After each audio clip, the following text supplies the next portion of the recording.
यानी कि कंप्लीट खुद का टारगेट लेके इस मोमेंट के अंदर स्मार्ट स्टडी करते हैं। अब आप कहेंगे सर स्मार्ट स्टडी क्या होती है? अब आपको प्रैक्टिस करना बहुत जरूरी है। आपके टारगेट जो ले रहे हैं 30 से 35 दिन, इस 35 दिन के अंदर आपका एक प्रैक्टिस सेट होना बहुत जरूरी है। हमेशा खुद पर भरोसा रखना चाहिए और खुद का भरोसा ही अक्सर आपको जीत दिलाता है।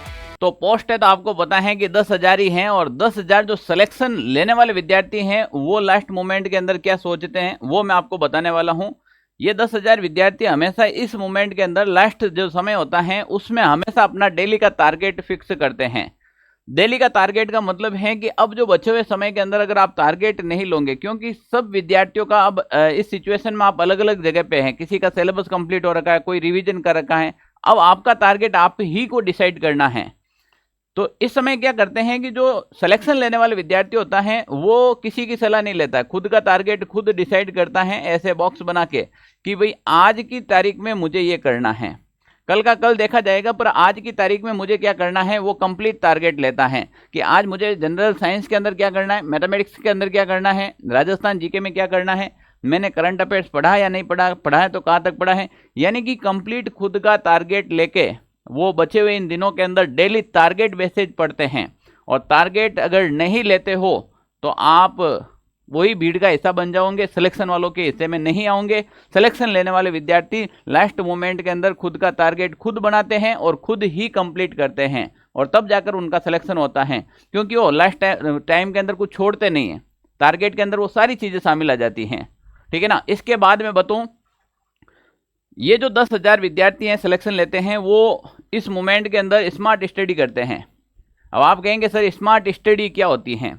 स्मार्ट स्टडी यानी कि आपके खुद के अंदर ही कुछ चीज़ें में परिवर्तन होना चाहिए। परिवर्तन कैसे सर? कि जो विद्यार्थी सिलेक्शन लेता है वो देखना इस समय के अंदर वो बहुत कम विद्यार्थियों से मिलता है, वो मन के अंदर एक एकाग्रचित्ता करता है और वही एकाग्रता है इसको सिलेक्शन की ओर लेके जाता है।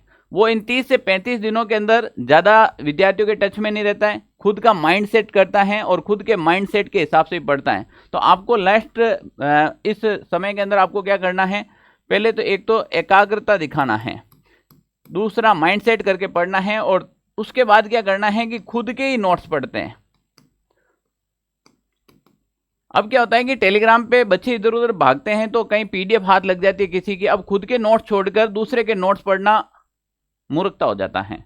जो आपने इतने समय के अंदर पढ़ा है वही पढ़ना चाहिए, और अक्सर सिलेक्शन लेने वाले विद्यार्थी ऐसे ही करते हैं। तो यहाँ पर आप देखिएगा लास्ट मोमेंट के अंदर ये क्या करते हैं, अपने उनके खुद के नोट्स पढ़ते हैं और इसी नोट्स को और ज़्यादा अपडेट करते हैं, और खुद का बनाया हुआ खुद का पढ़ा हुआ नोट्स रिविजन करने में बड़ा आसान रहता है। कम समय के अंदर रिविजन कर सकते हैं, कम समय के अंदर ज़्यादा से ज़्यादा कंटेंट है वो आप पढ़ सकते हैं इस समय के अंदर।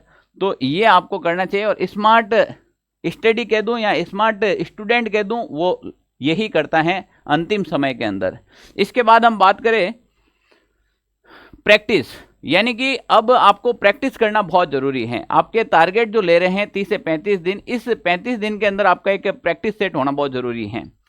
और सिलेक्शन लेने वाले विद्यार्थी हमेशा क्या करते हैं, इस समय कम से कम वो ज़्यादा नहीं तो 3 से 4-5 हज़ार तक का प्रश्न जरूर निकालते हैं। और मैंने देखा है जो विद्यार्थी सिलेक्शन लिया है, मैंने उनसे मिला है और उन्होंने लास्ट समय के अंदर यही किया है कि सर मैंने खूब प्रैक्टिस किया है, ऐसा कोई प्रश्न नहीं छोड़ा है, चाहे वो आने वाला हो या फिर आ रखा हो या फिर संभावित हो। तो यहाँ पर आपको लास्ट समय के अंदर क्या करना है, रैपिड रिवीजन करना है, वो भी प्रैक्टिस के माध्यम से करना है।